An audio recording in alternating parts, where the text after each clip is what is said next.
Number 3, let me add 3 things here, and we will close with this. Number 3 is by remembering them. Okay, Hebrews chapter 13, verse number 7.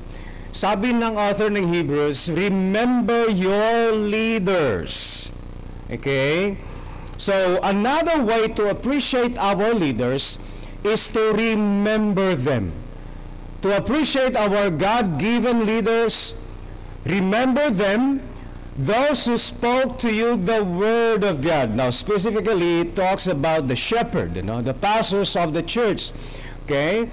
Remember your leaders. Why? Bakit natin sila i-remember? By the way, the word remember means to call to mind, to make mention of. Remember natin yung mga leaders natin. Paano natin sila i-remember? At ano po ang paano natin sila i-remember? Well, remembering here is more of a positive, not a negative remembering, Okay? Positive meaning you remember your pastors in positive way. Okay? Huwag niyo silang i-remember na, for example, Okay? Huwag niyo silang i-remember sa kanilang mga weaknesses, Common kasi sa atin sa Pilipinas, di ba?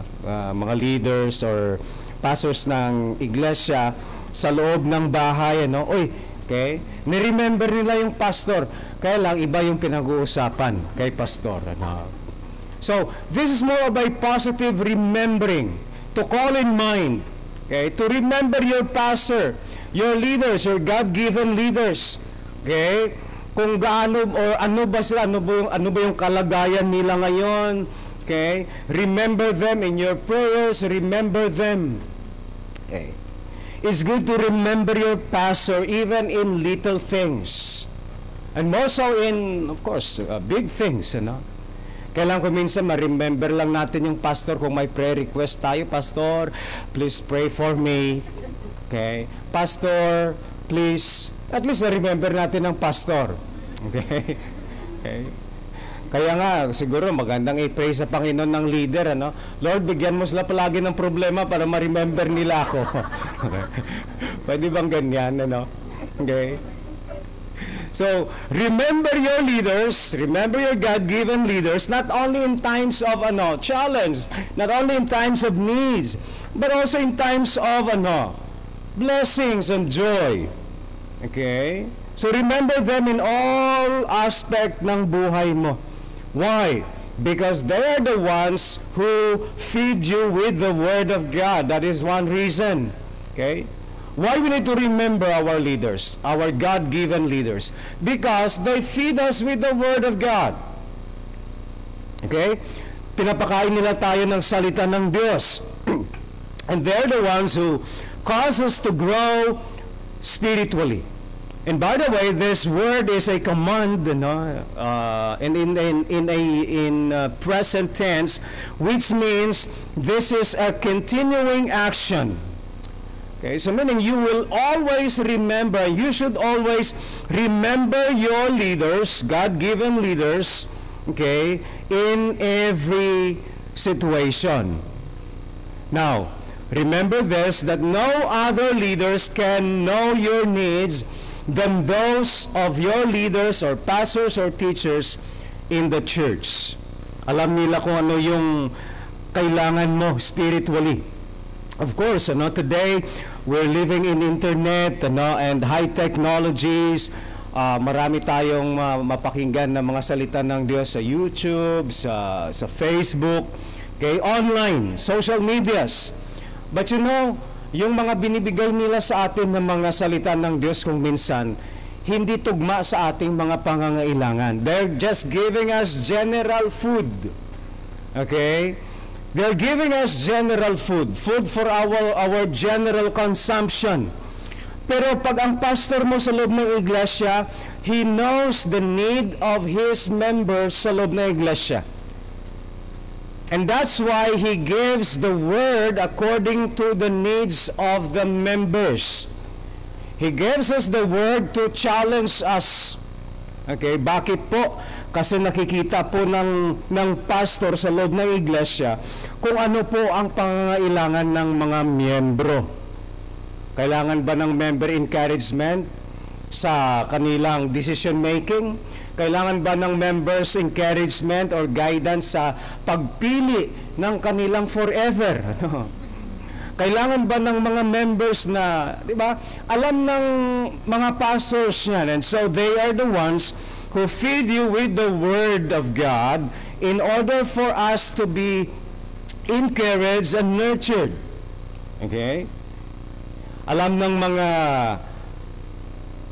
pastors at mga God-given leaders sa loob ng iglesia kung kailan tayo at kung anong klaseng kakainin natin na salita ng Diyos.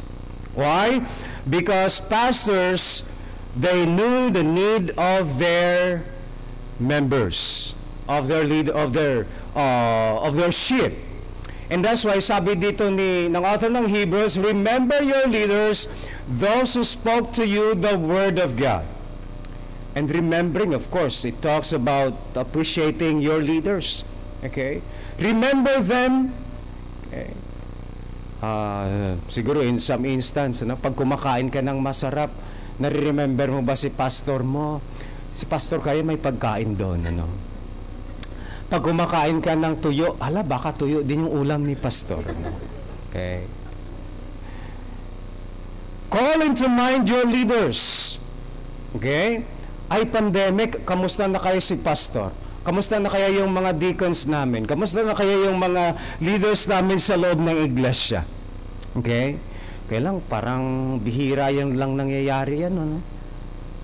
Ang madalas nangyayari is yung hindi nangyayari. Na instead na i-remember yung mga leaders natin sa loob ng iglesia, parang iba yung mga nangyayari na ginagawa ng kaaway sa mga buhay natin. Okay? But even then, sabi ng author ng Hebrews, we need to remember our leaders. Wala diyang binanggit yung author ng Hebrews na kung masaya ka or malungkot ka, basta remember lang. Okay? Remember them every day in your prayers. Remember them every day in whatever you do as you are remembering God, and consider the outcome of their way of life, and sabi ni Pablo, mimic their faith, imitate their faith.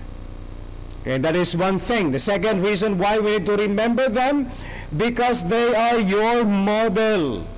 The model of your spiritual life are your pastors. Okay? Of course, sila yung nagpapakain sa inyo ng salita ng Diyos. Siguro sa buhay natin, for example, ang pinaka-model natin sa buhay natin, kung babae ka, baka model mo si nanay mo, Kung sa lalaki, model mo si tatay mo. Kasi, unbecoming naman, pag hindi mo model si nanay mo, ang model mo yung kabilang bahay. Diba? So the way you cook, the way you dress up, the way you make up, the way you even maglakad ka, Panglakad mo parang sinanay mo. Paano mo malaman, Pastor How? Hindi ko alam. But most of our ways are patterned from our parents because they are our model. Sa loob ng iglesia, pastors are our spiritual parents, And spiritually, we imitate, we follow their faith, we follow their way of teaching. We follow things sa mga buhay nila na in a spiritual aspect. Huwag lang natin i-follow yung mga weaknesses nila. Okay. Oy, bakit ka nagkaganyan? Kasi pastor ko kasi gaganyan din di ba? Alam mo na mali yung nagawa ng pastor mo, sinunod mo pa. Okay? So, you model, you imitate what is good and what is godly, glorifying sa kanilang buhay. Of course, we model kay Kristo. Sabi nga ni Pablo, imitate me as I imitate God or Christ. Okay? And that's why we should remember them because they feed us with the Word, because they are our spiritual model. Okay? They're our spiritual model. I don't know kung sino yung mga spiritual models natin, ano? Okay? Maybe yung pastor mo dati sa church mo, or maybe yung Bible class teacher mo, or Bible study, or Sunday school teacher mo, na sabi mo, gusto kong maging kagaya niya. Okay? Magturo din ako later on. You made them your model sa buhay mo. So, we appreciate our God-given leaders because we want, or by honoring them, by respecting them, and by remembering them sa mga buhay natin. Why? Why to remember? Why we need to remember them? They feed us with the Word of God because they are our model sa loob ng iglesia. By the way, ang mga pastors natin, of course, sila po yung nagpapakain sa atin ng salita ng Diyos, di ba? Okay. Kailangan kung minsan, ang salita ng Diyos na pinapakain nila sa atin, mga mapait. Okay. Mapait. Kung minsan, matamis. Okay. Minsan, sa loob ng iglesia, may mga members na hindi gusto kumain ng mapait na salita ng Diyos. Gusto lang nila matamis. Okay?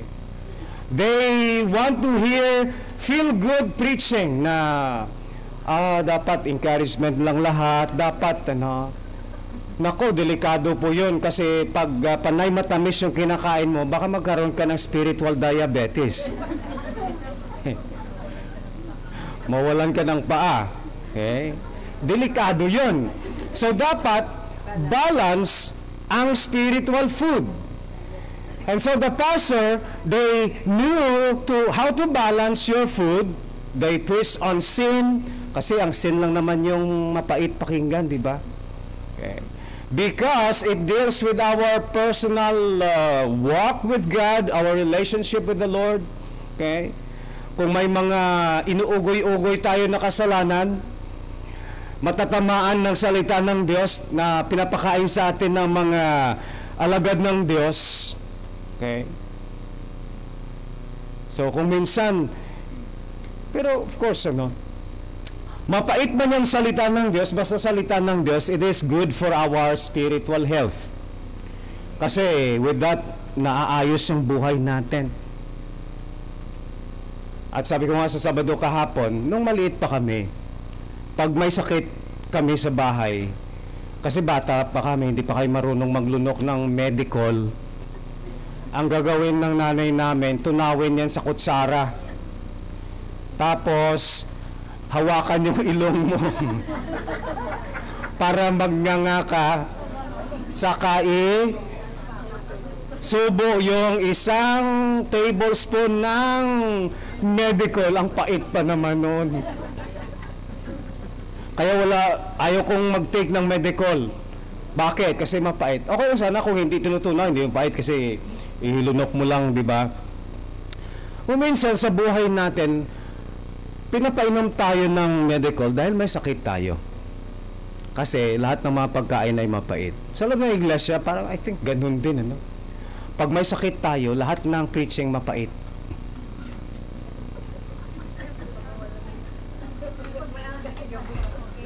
Pag walang sakit, okay lang. Okay. Pero kung may sakit, mapait ang salita ng Diyos, pero lunukin natin. Kasi, yan po ang nagbibigay sa atin ng kagalingan. Kung tayo po ay sinusunod lang natin kung ano po yung pinapalunok sa atin ng salita ng Diyos. Okay? Bakit natin lunukin? Kasi alam natin na ang nagpapalunok sa atin ay totoong anak ng Diyos. They are our God-given leaders. Hindi mo lang lunukin kung nagpapalunok sa'yo, baka hindi mo kilala, di ba? Baka may lason yan. Okay? Tapos kakainin mo, hindi. But sabi nga, you remember your pastor because you know that they are the God-given leaders. Sila po yung binigay ng Diyos sa iglesia. They are your spiritual father. And you know that whenever they preach the word of God, whether it is bitter or sweet, it comes from God and it will heal you and it will feed you sa inyong spiritual na buhay. And with that, we thank the effort of our God-given leaders. Bakit po? Kasi sila yung nag-aalaga sa atin kung may sakit tayo spiritually. Sila din po yung nagpapalaki sa atin kung tayo po ay bata pa sa pananampalataya. And so we thank them for what they are doing. They feed us with the Word of God. We model yung kanilang mga buhay. Number 4, not only by remembering them. When was the last time you remember your pastor? Okay, remember them every day. It will be a constant remembering of them sa prayer natin or kahit saan man. Remember them in your sicknesses. Remember them in your joyful life. Kahapon may nag-remember sa akin eh. Okay? Okay naman, na-remember niya ako. Pastor, saan po ako magpa-photocopy?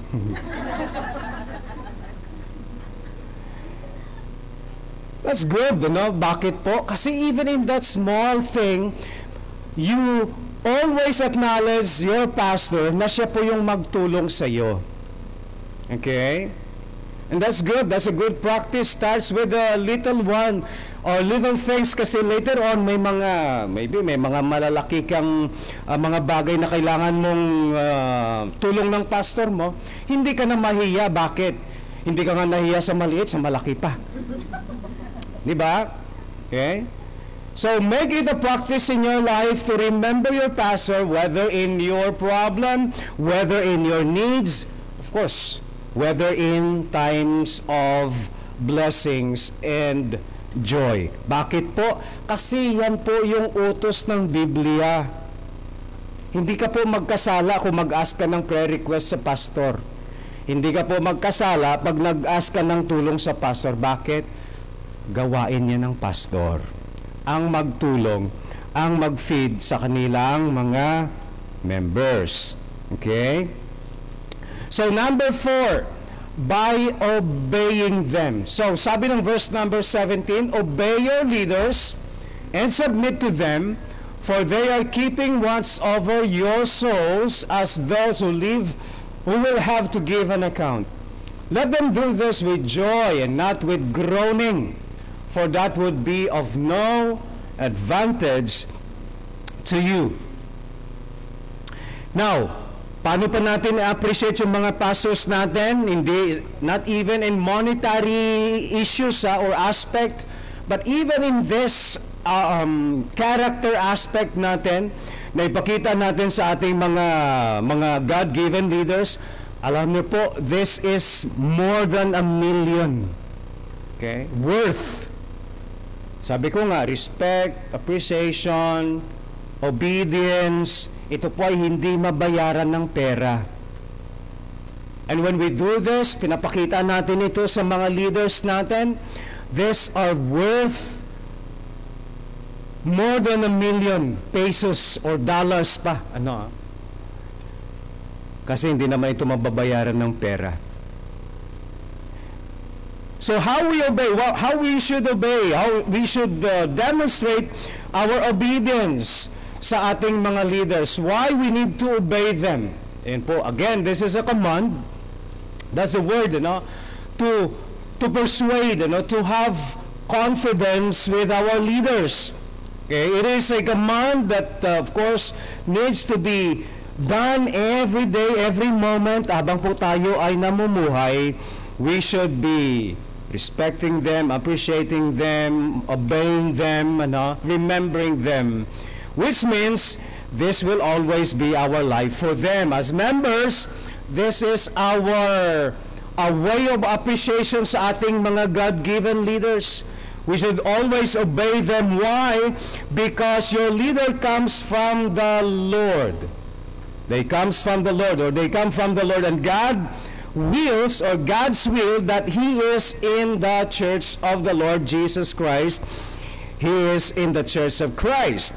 And knowing that your leader is a God-given leader, that it involves obedience, which is properly the result of God persuading us that this leader is coming from God. That's the word, actually, yung ibig sabihin ng word na obey.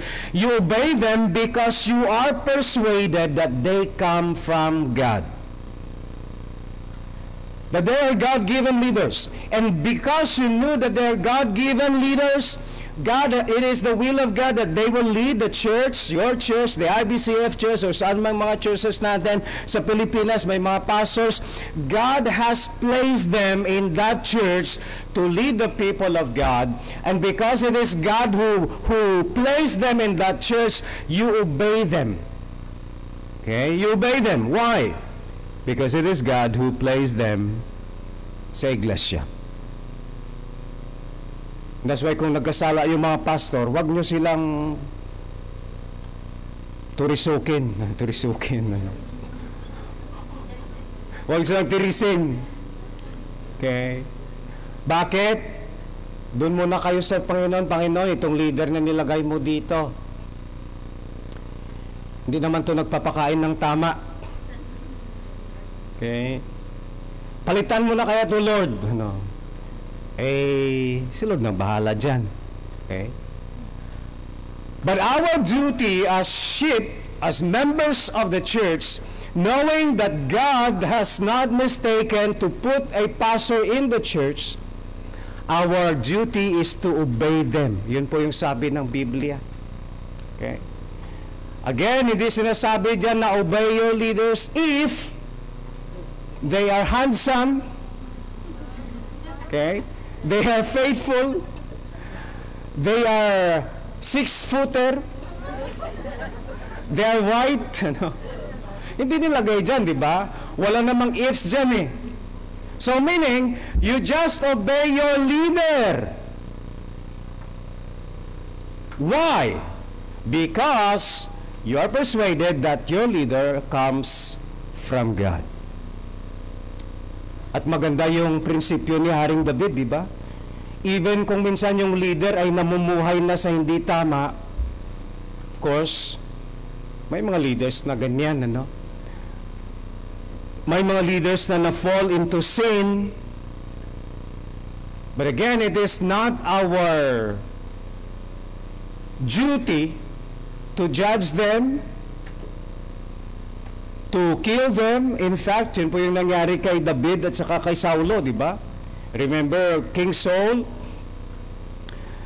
at saka si David, gusto ni Haring Saulo na patayin si David, ano, dahil gusto ng mga tao si David na ibagsak si Saulo, si David na dapat yung maghari, Pero kinuha ba ni David ang oportunidad? Hindi. Hinintay niya ang Diyos yung maghanap ng paraan. So habang naghihintay sa Diyos, takbo muna si Haring David. Nago. Nagtago muna siya sa kuweba. Ito si Haring Saulo, hinabol si Haring David, nakatulog doon sa kuweba.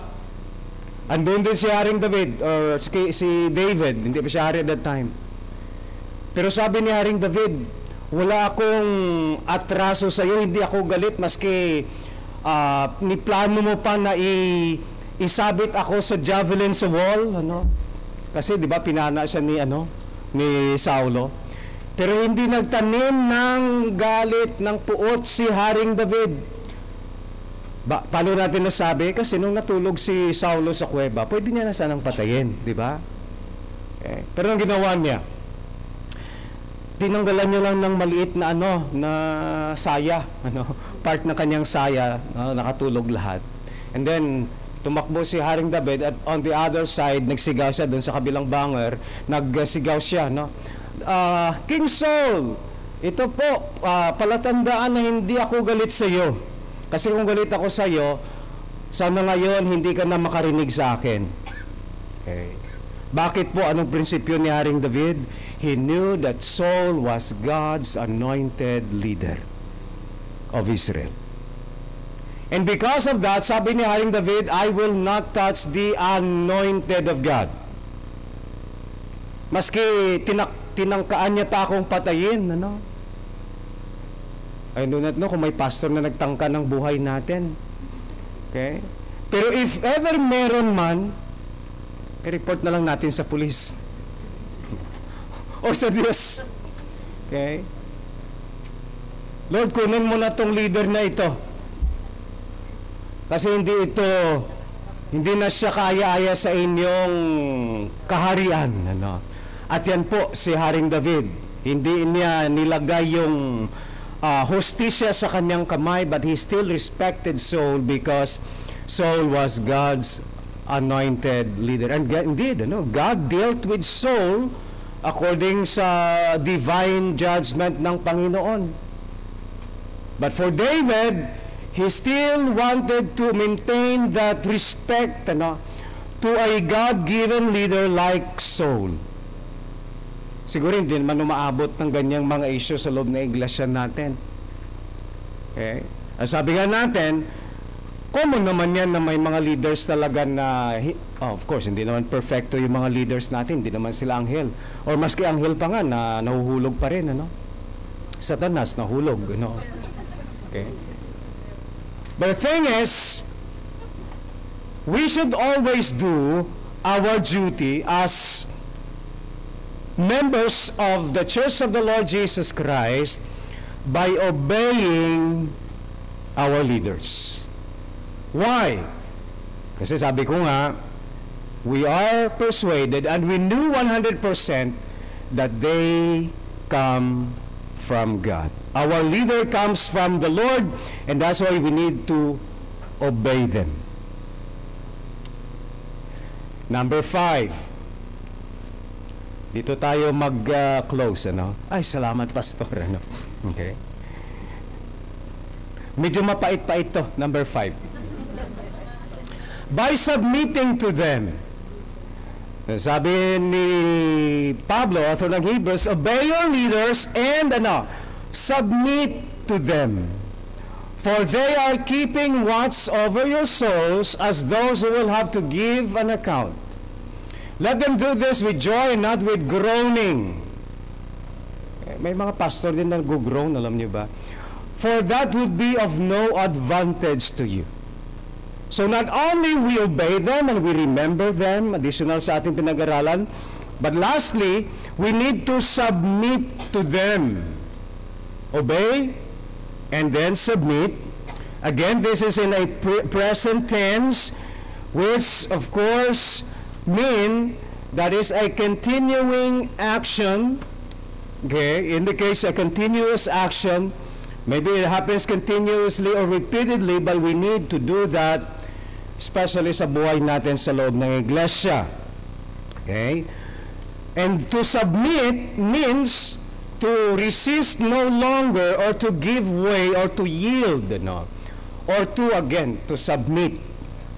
Okay? Submit meaning you acknowledge that you are under him, not because of his standing, but because of his duty as a God-given leader.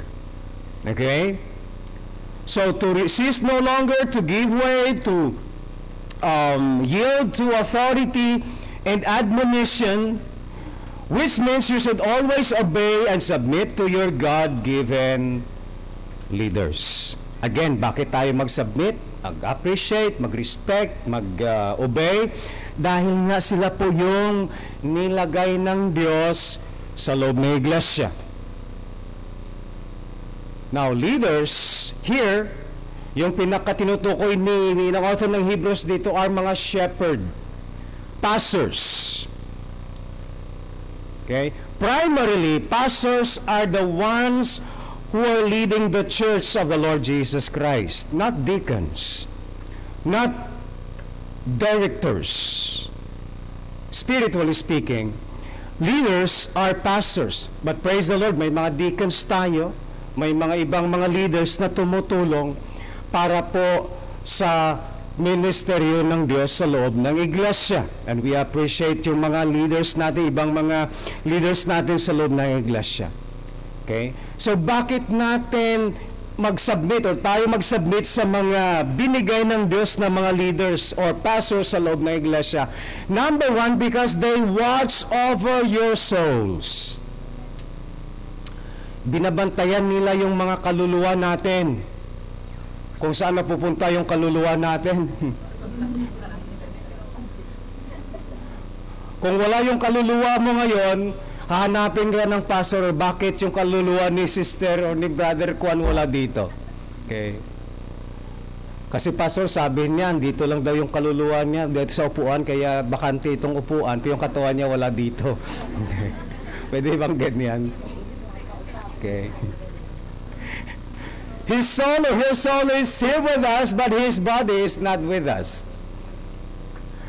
The thing is, yan po yung isa sa mga gawain ng ating mga pastor sa loob ng iglesia.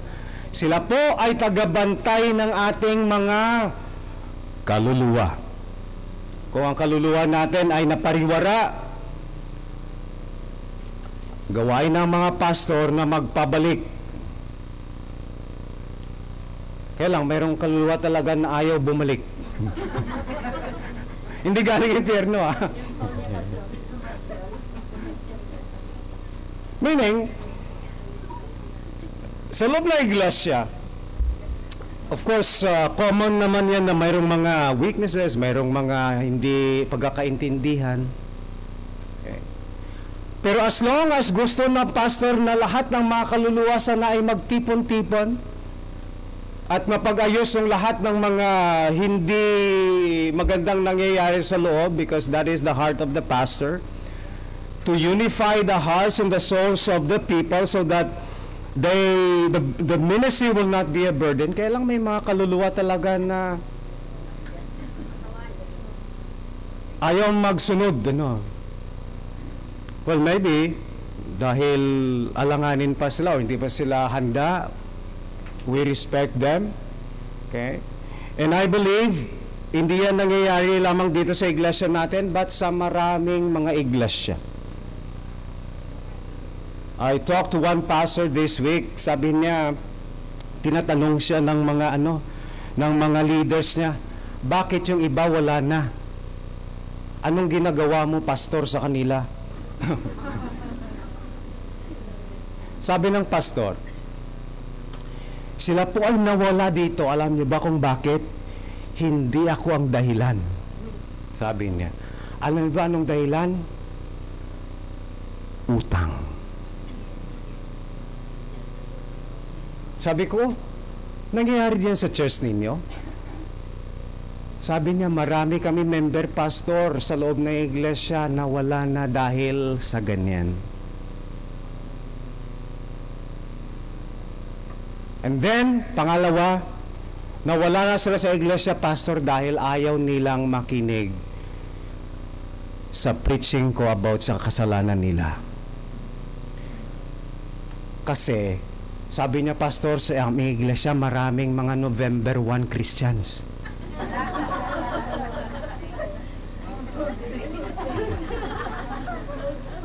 Wala ko maintindihan ito, pero ilonggoin ko muna. November 1, sa amin sa mga Ilonggo, nagprepare kami ng bayi-bayi. Bayi-bayi, yung parang malagkit na kakanin. Okay. At sabi niya, pastor, alam mo, isa sa mga reason kung bakit yung mga ibang members wala na sa church, because of their bayi-bayi relationship. Girl-to-girl relationship. At ayaw nila magpa-correct, ayaw nilang makinig sa preaching ng pastor, and that's why umalis sila. Bye-bye. Bayi. Bayi sa Ilonggo is girl. Okay. Bye-bye. And I believe that is common dito sa Hong Kong, di ba? Common yung ganyan, di ba? Mapunta ka ng Central, may naghahalikan doon, puro babae. And it's hard if that practice also is in the church. And those who are practicing that are Christians. And whenever the pastors, the leader of the church preach on that, they will not again return to the church because pinapakialaman ng pastor yung kanilang buhay. Sabi ko nga, medyo bitter ito, ano? But even then, ano, we need to submit to the pastor. We need to resist no longer to the preaching or even to the working of the Word of God, to yield to the preaching of the Word. Why? Because they are the ones who are watching our souls. Sila po yung namamahala ng kaluluwa natin. Bakit, Pastor?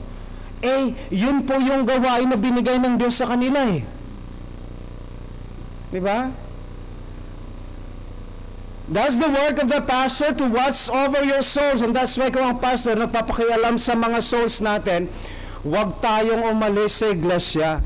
Magpasalamat tayo sa kanila. Bakit? They are just performing, doing their task, their work, God-given work para sa atin, para tayo hindi tayo mamuhay sa kasalanan.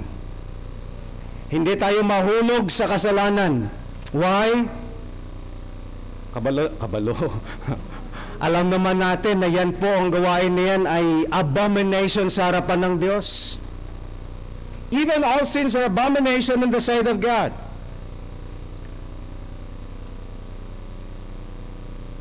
So, members sa loob ng iglesia, sabi ng isang pastor na kausap ko, yan po yung dahilan, pastor, kung bakit nawawala yung ibang mga members namin sa loob ng iglesia. And maybe hindi alam ng mga leaders namin. Kaya I talk to them face to face and told them that the problem is this. Bye-bye. And then bayad-bayad.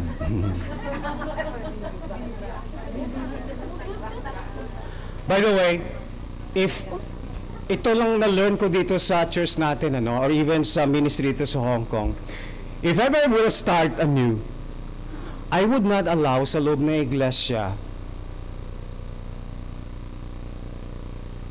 na mag-utang-utang.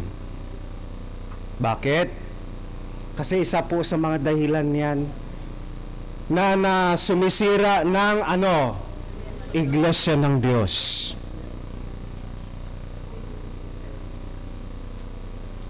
Sa atin, dati may debate tayo. One of the many problems din doon, bakit nabuwag? Of course, yung iba, umuwi ng Pilipinas, nagkawatak-watak na. Pero pera din. Again, if the Lord wants me to start again a church, sa ibang lugar, yun isang hindi ko gustong mangyari sa loob ng iglesia is anything that involves money.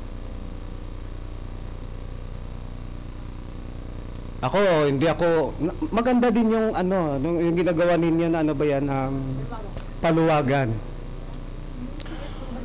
Okay lang sana yan pag everyone is faithful to pay. Pero ano po yung ating assurance na ganyan? Kasi later on, pag wala, hindi na makabayad yung isa at nakakuha na siya ng kanya at hindi na siya bumalik at umuwi na ng Pilipinas, yung isa na hindi nakakuha, anong mangyari sa kanya?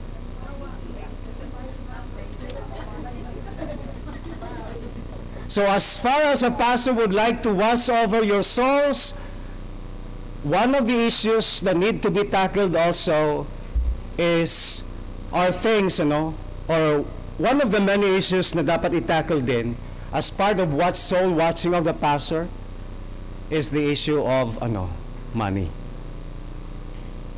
Kasi hindi lang yan dito sa iglesia natin. I believe in every church, even sa actually, sabi nga ng isang kilala namin na taga-kabilang banger din, hindi to chismis. Example. Okay? Survey. Bakit sa ibang mga denominasyon marami ding mga ganyan? Dahil po pera din.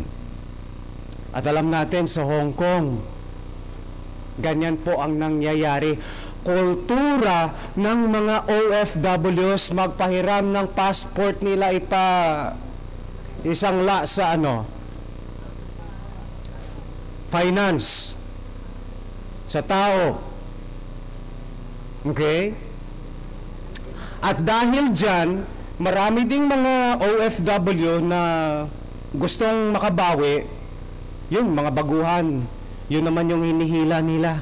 Uy, magutang tayo sa bangko, 50 mil.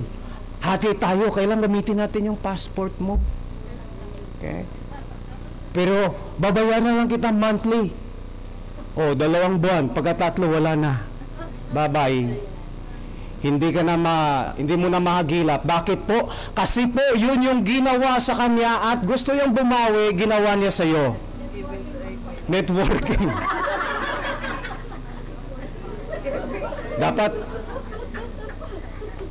Dapat maging warning yan sa atin. Well, kung mag-utang, utang ka na lang, ikaw na lang isa. No? Okay naman yun, especially pag needs mo. Pero huwag kang mag-utang para ipakain mo lang sa buong barangay. Whenever you utangize, be sure na need. Okay? And if you are in the Church of the Lord Jesus Christ, dito sa Lubay Iglesia, for example, sa IBCF, the pastor is in charge of your soul, and if you are not practicing well and good in your spiritual life, and in times na i-correct ka ng pastor about your soul, submit to their authority. Why? Because you knew that they are your God-given leader. They keep watch over your souls. Tagabantay sila ng mga kaluluwa natin. Okay? Hirap kaya magbantay ng kaluluwa. Hindi makikita.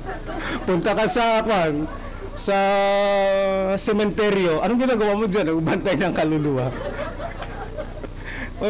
Kaluluwa ng buhay. Kaluluwa ng buhay. So that's the work of your pastor. They watch over your souls. Okay lang sana kung kaluluwa na mature, pero kung kaluluwa na immature, naku, masyadong problema. Number 2, not only because they watch over your souls, but because they will give an account for you.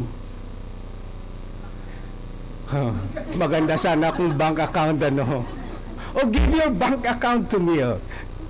But no, when your pastor stands before God in the judgment day, your pastor will be responsible, accountable sa buhay mo.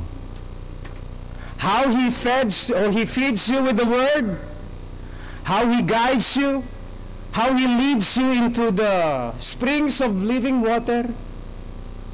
Okay. Ako, as a pastor ng church, gusto ko yung mga members, yung kanilang mga kaluluwa, mga matataba. And it's my aim to feed you with healthy foods, with healthy spiritual food. Ayaw kong tatayo sa harapan ng Diyos, tapos nakatayo din kayo doon, sabihin ng Panginoon, anong nangyari sa kanya? Malnourished. Anong pinakain mo sa kaluluwa niya, Pastor Oso?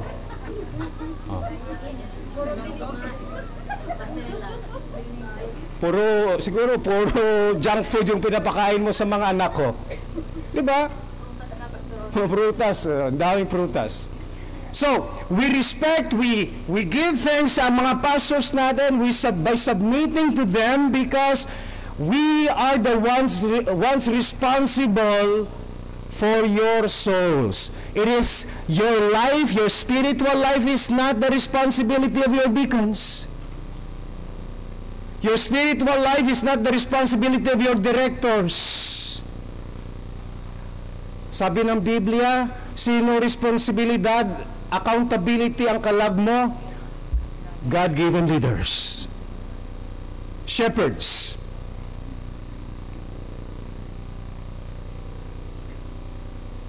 Sila po yung magbigay accountability sa langit. And that's why it's good to listen to your deacons and to your directors, but more so listen to your pastor.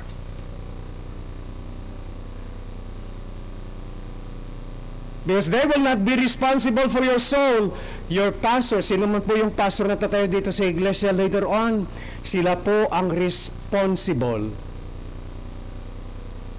sa kaluluwa mo. Okay? And that's the reason why you need to submit to them, because if you will not submit to them, ko lang, anong rason naman? Lord, sinabihan ko na yun, ayaw naman makinig.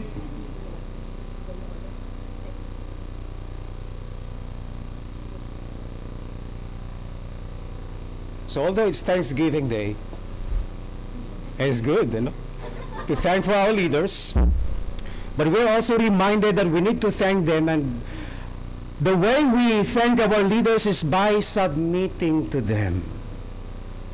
Yun na po ang nagbibigay ng kasiyahan sa pastor, maski wala na siyang pera. Basta may member lang siya na obedience, or obedient, Yun na po ang ang konsolasyon ng pastor. Pero kung may mga sheep na takbo doon, hinihinga lang pastor, nagkasakit ng puso, bus ng buhok. Hindi, sa genes talaga yan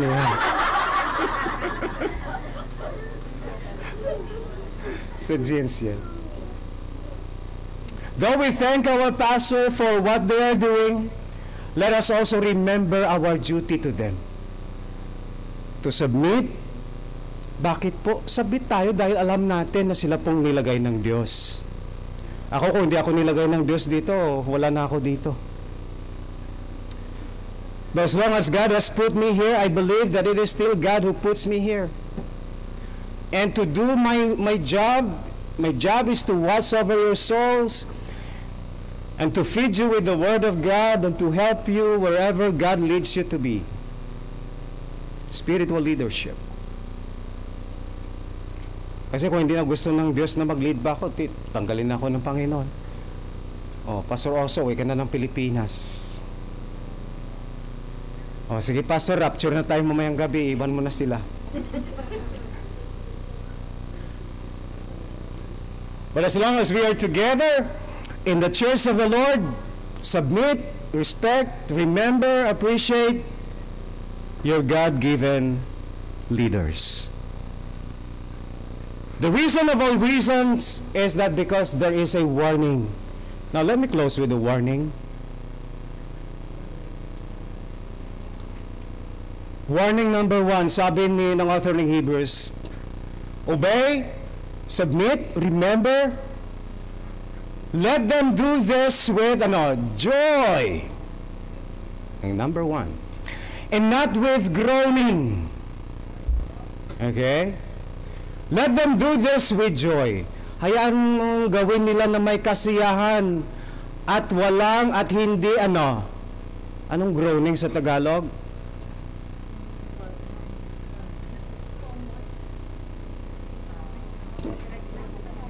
Groan, parang nag-groan ka sa sakit. Reklamo, more than reklamo, Dumadaing. Okay. Nag-groan dahil may sakit. Di ba? For example, pag masyadong masakit yung paa mo, hindi mo ma-explain, nag-groan ka na lang, di ba? Nagdadaing ka. Okay? So let them do this with joy. Of course, ang mga leaders natin mayroong joy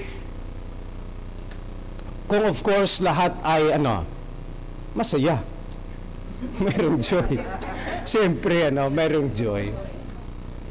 But even in times of problem, of course, dapat masaya pa rin maski may problema. Bakit? Lahat po ay nagko-cooperate. Kung may problema na, hindi pa nagko-cooperate, yun po ang resulta, groaning. Napakan yung ingroan. So, 2 warnings. Number 1, beware not to burden your God-given leaders But let them do their work of feeding and protecting your souls with with joy. Okay. With joy. They feed you, they protect you. Of course, may mga hindi maiwasan yung mga burdens, hindi maiwasan yung mga misunderstandings. Pero maintain pa rin ang joy. How? Kung may problema, wag mong iwanan yung problema. Wag layasan ang problema. Balikan at ayusin at harapin. Okay? That gives joy sa ating mga leaders. Sabi ko nga, medyo mapait to eh. Hindi naman maiwasan na, of course, hindi naman tayo perfect in one way or another, pero tayo makagawa ng bagay na nagbe-burden or nagbigay ng kahirapan sa leadership ng pastor. Okay? And it's common. Kasi yung pastor, nag-grow din siya kung may mga burdens. Pero wag naman sana burden lang lahat.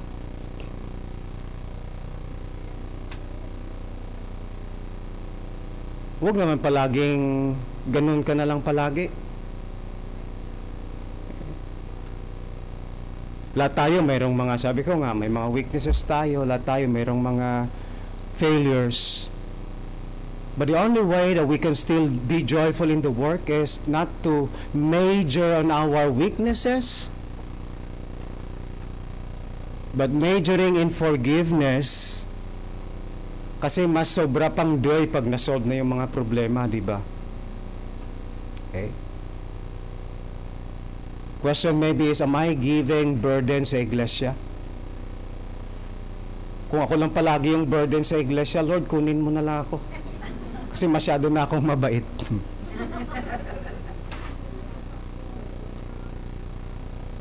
So beware not to become a burden sa loob ng iglesia. Or kung burden man, pwede na mag-grow. And later on, you learn from that and not become a burden anymore, but a blessing sa loob ng iglesia. Number 2. Last. Ay, salamat, last na. Beware that when you are a burden in the work of your God-given leader, that is to your loss, to your disadvantage. Yan pong sabi ng author ng Hebrews. For that would be of no advantage to your pastor, no, to you. If you are not submitting, obeying, not respecting your pastor, especially on this issue, then they will not be, at the end of the day, be a loser. Sino pong loser at the end of the day? Tayo. Bakit? Ayaw natin mag-submit. Ayaw natin mag-obey. At kung ayaw na natin mag-submit at mag-obey, kung minsan kung ayaw mo na mag-submit at mag-obey sa pastor, parang wala ka na lang ganang bumalik sa church. Ano? Bakit? Kasi hindi ka naman, nawala na yung love mo sa mga alagad ng Diyos. By the way, just to mention this because for us to have idea sa loob ng iglesia. Kasi nangyayari ito sa iglesia natin. Ako gusto ko na kung may problema, maiayos yung mga problema natin. Pero ang nangyari kung minsan is meron talagang mga members na ayaw magpaayos, ayaw mag-usapan yung mga bagay-bagay. To the extent na hindi na sila nag-church. Now, please know that if you have issues sa loob ng iglesia, especially dito sa iglesia natin, based sa ating church constitution, if you're away from the church without any information or nawala ka sa iglesia dahil ayaw mo na mag-church dahil may mga issues o problema, Hindi ka naman nagpaalam kung ano po yung gusto mong gawin, or please know that the church constitution of IBCF tells us this: after 3 months that wala kang attendance sa church, wala din alam ang leader, hindi ka rin nagpaalam, or maybe inaayos, hindi ka rin nagpapaayos, then it might be you will be automatically not be a member of the church anymore. Okay? Bakit? I do not know. Siguro the purpose why they made that part of our constitution is for members to settle kung ano man po yung mga grudges at kung ano man po yung mga hindi magandang pangyayari o disgusto ng bawat isa, para hindi nahahaba. Kasi ito pong mangyari, pag tuloy-tuloy po yan at hindi po naayos, alam niyo po ba anong mangyari? Lahat tayo apektado. Ang iglesia ng Diyos apektado. Satanas will have time to work overnight, overtime, para ma-destroy yung ating fellowship in just one member or gaano man kadami na ayaw magpaayos. So tayo po suffer. So for the church to cut that accountability with that sin, I believe yun po yung purpose ng constitution natin. To cut ties with those members na hindi na nag-church, na ayaw magpaayos sa loob na iglesia. Pero it's good lang, no? Maski kung mayroon kang mga disgusto, okay lang na ipalaw, Pastor, medyo disgustado pa ako ngayon. I want to kwan muna, to laylo, to at least nagpaalam ka. And some of our members do that, it's good, Pero wag natin hayaan na hahaba. Sabi pa nga ng Biblia, wag hayaan na sun goes down, meaning wag pahabain. But if you really want to appreciate your pastor, obey them, respect to them, submit to them kung anong sinasabi nila para sa kagandahan natin, then let's do it para po sa ating iglesia, para po sa atin lahat. Yun po yung warning. Bakit po? At the end of the day, kung tayo po ay hindi submissive, tayo po ay nagbibigay ng burden, hindi po ang pastor o yung leaders natin o yung mga members natin magiging loser. It is for our losing end. And I've known many people or members na iglesia, hindi dito sa atin. Maraming mga members sa iglesia na ayaw magpasubmit sa mga leaders. Iba sa kanila, wala na. Iba sa kanila, nagkasakit. Why? Because God is true to His word. So the best appreciation that we can give to our pastors, to our leaders, is to what? To submit and to ayosize, maiayos natin yung mga bagay-bagay sa loob ng iglesia.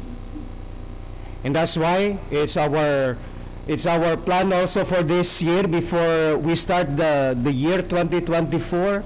Ayusin natin yung kung ano man po yung mga is good practice ng iglesia natin before the year starts, to iwan natin yung mga burdens, iwan natin yung mga sama ng loob. Okay? So we will have time for that, I think schedule natin so far is January 1. So we will have that time. But if you really have burdened, wag mo nang hintayin yung January 1.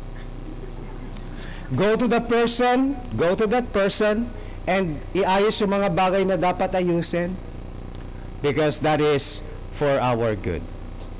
Okay? So, Question is, am I respecting, appreciating, remembering, obeying, submitting to my God-given leaders in the church? Happy Thanksgiving Day. Let us pray.